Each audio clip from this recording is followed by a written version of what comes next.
Selfies, filtros e comparação constante. Imagens editadas que se tornam padrão e corpos reais que começam a parecer insuficientes. Neste episódio de Pensar com o Coração, vamos falar sobre a autoimagem na era digital.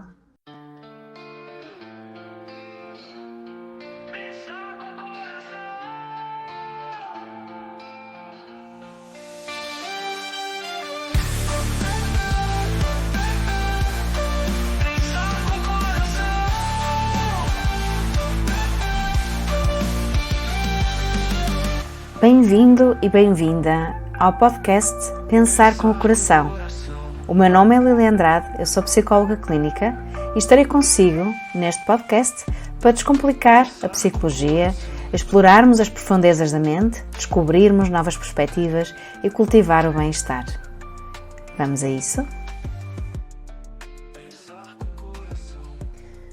No episódio de hoje quero convidá-la a refletir sobre algo que vê todos os dias.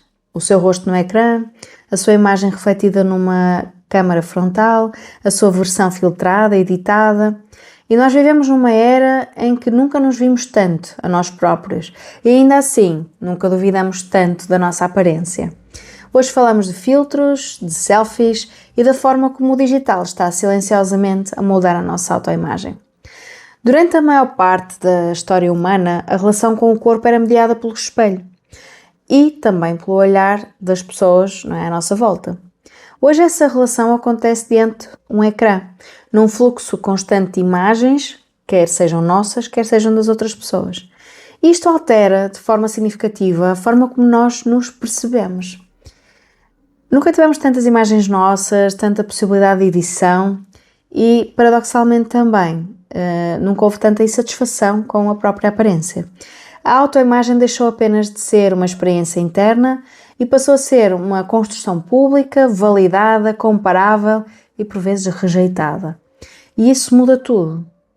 Do ponto de vista clínico, olhando aqui para a dismorfia corporal, a perturbação de dismorfia corporal é definida como uma preocupação obsessiva com defeitos mínimos e inexistentes na aparência. O que acontece agora é que estamos perante algo novo, que é a dismorfia digital. Segundo as revisões científicas mais recentes, a dismorfia digital surge quando a autoperceção deixa-se de se basear no corpo real e passa a ser construída a partir de imagens editadas, filtradas e comparadas em contexto digital. Então, a obsessão já não é apenas com o corpo, é com a imagem do corpo online. Então não é apenas gostar daquilo que se vê, é começar a desconfiar do próprio corpo porque ele não coincide com a versão digital idealizada. Falando aqui das selfies, da identidade, da validação e do investimento fotográfico, começo por dizer que a selfie não é apenas uma fotografia, ela é uma ferramenta de identidade. A investigação mostra que tirar selfies e publicar selfies está profundamente ligada à nossa autoapresentação, à gestão de impressões e à procura de validação social. E não é o ato de tirar uma selfie que está associado à insatisfação corporal, mas sim o tempo que se investe a escolher, editar e a validar essa imagem. Estudos demonstram que as pessoas tiram cerca de 2 a 5 selfies antes de publicar uma, e passam vários minutos a editar, a ajustar e a aplicar filtros e depois vão estar muito atentas ao feedback. A isto dá-se o nome de investimento fotográfico. Quanto maior o investimento, maior é a vigilância ao próprio corpo e maior a dependência da aprovação externa. Quanto aos filtros, os filtros começaram como uma brincadeira, mas tornaram-se uma norma. Ferramentas de realidade aumentada suavizam a pele, afinam o nariz, aumentam os lábios, corrigem assimetrias. E a questão não está no filtro em si. O problema é quando o filtro passa a ser o padrão interno de comparação. A literatura traz um fenómeno interessante que é o efeito Proteus. E este efeito Proteus diz respeito a quando a forma como nós nos representamos digitalmente começa a influenciar a forma como nós sentimos e nos comportamos na vida real, ou seja, quase como se existe e passasse a existir aqui uma espécie de fusão. O corpo real passa então a ser insuficiente quando comparado com a versão filtrada. As redes sociais que utilizam mais estímulos visuais são ambientes altamente comparativos. Nestas redes nós não comparamos apenas os corpos, mas comparamos versões editadas e idealizadas. E a tendência é nós fazermos uma comparação social ascendente, ou seja, compararmos-nos com quem achamos que está melhor do que nós. E esta comparação social ascendente está fortemente associada a uma diminuição da autoestima, aumento da ansiedade, insatisfação corporal e até a sintomatologia depressiva.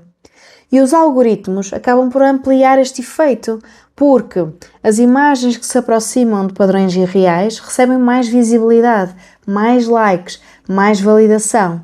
Então o cérebro aprende rapidamente qual é o ideal que vale então a atenção. E o que é que surge então sobre os filtros da realidade aumentada e a autoimagem? O impacto ele é real, ele é clínico. Então, quanto maior a exposição repetida a filtros que alteram o rosto ou o corpo, maior a discrepância sentida entre a aparência real e a aparência desejada. Então, o filtro deixa de ser apenas um efeito visual e passa a redefinir o padrão interno de comparação. Por isso é importante que a tecnologia assuma aqui uma responsabilidade psicológica. O que é que os investigadores defendem? Defendem transparência digital, indicar claramente quando uma imagem está alterada por filtros, limitação de filtros que alteram traços faciais estruturais, sobretudo para públicos mais novos, e em terceiro lugar, a promoção de filtros expressivos e criativos em vez de filtros corretivos. Filtros que brincam com a luz ou com a cor têm um impacto psicológico menor do que filtros que corrigem o rosto. Então a mensagem é clara, a tecnologia não é neutra e, portanto, alguma coisa precisa de ser feita. E falando de tecnologia não neutra, temos aquilo que também se intitula a dismorfia do Zoom, a Zoom dysmorphia, que foi um fenómeno que veio com a pandemia. Então, quando as pessoas estão expostas prolongadamente, não é, com o seu próprio rosto em videochamadas, trouxe aqui uma maior atenção a detalhes mínimos da face, assimetrias, rugas, ângulos. E os estudos têm demonstrado que muitas pessoas passaram a percepcionar defeitos que antes nem sequer notavam, levando ao aumento de procedimentos estéticos e a maior insatisfação facial. O problema não é ver-se, é ver-se fora de contexto, e há câmaras que de facto distorcem a imagem. Então há aqui um risco das pessoas estarem a submeter-se aqui a procedimentos e a viverem com sofrimento desnecessariamente. E existem ou não pessoas mais vulneráveis a estas alterações, não é? A estas deformações que o digital traz? Alterações e filtros, não são só as deformações. Sim, existem. Adolescentes e jovens adultos são particularmente mais vulneráveis, porque a identidade ainda está em construção. E a validação dos pares, dos outros, tem um peso enorme. E existem estudos que demonstram que mais de 60% dos jovens apresentam um risco médio de desenvolver preocupações dismórficas, ou seja, de alterações aqui da percepção em relação ao seu próprio corpo, que advêm das redes sociais. 5 a 6% apresentam um risco elevado. Portanto, são aqui alguns sinais para nós estarmos atentos. Mas a verdade é que a dismorfia digital não escolhe idades, não escolhe géneros, não escolhe fases de vida, nem escolhe contextos profissionais. Existiram iniciativas que também importa destacar aqui e que podem mudar o rumo se elas também acontecerem com mais frequência, como a Selfie Talk e o No Digital Distortion, da Dove. E nestas campanhas não se tentou vender a perfeição, tentou-se sim desconstruí-la. E um exemplo é a iniciativa da Selfie Talk, da Dove, promovida pela Dove, em que parte de um dado simples, conversas que os adultos têm ou não têm, com crianças e adolescentes sobre imagens, filtros e autoestima. E que impacto é que tudo isso tem, a diferença que faz. Então esta campanha incentiva pais, educadores e cuidadores, a falarem abertamente sobre edição de imagens, filtros, comparação estética e realismo digital. não para proibir as selfies, mas para estimular aqui uma diminuição desta comparação constante. Já a iniciativa No Digital Distortion, aqui o compromisso é claro, é não utilizar-se a distorção corporal, digitalmente, não é, do rosto, em imagens de campanha. Então, dizer que uma imagem não foi alterada, devolver ao corpo real o direito de existir sem ser corrigido, é de facto muito impactante e alinha-se com as evidências científicas, não é? A transparência reduz a internalização de padrões irreais, ou seja, se nós vemos um corpo real, nós vamos mais facilmente acolher o nosso corpo tal como ele é. Isso protege a autoestima e, sobretudo, em fases de desenvolvimento, onde a vulnerabilidade aumenta.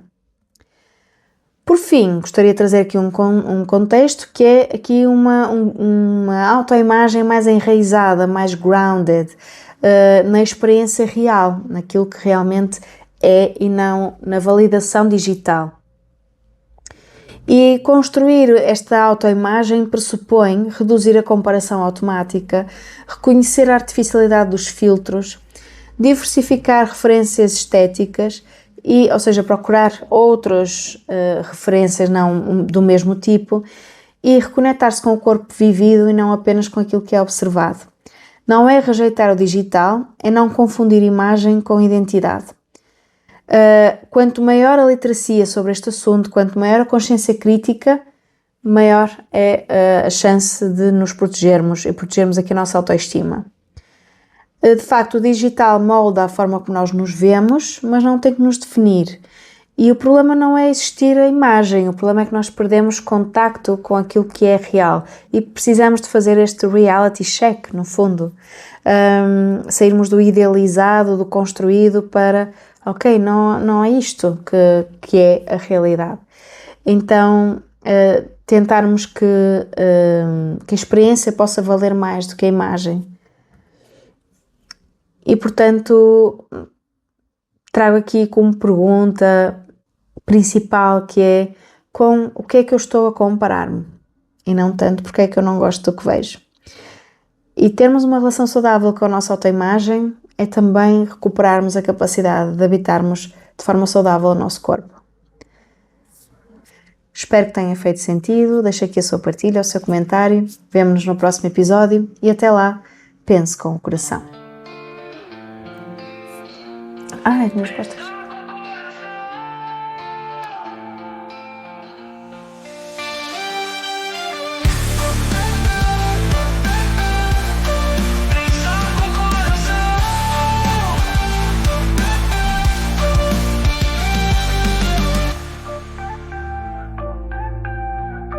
Pensar com o coração.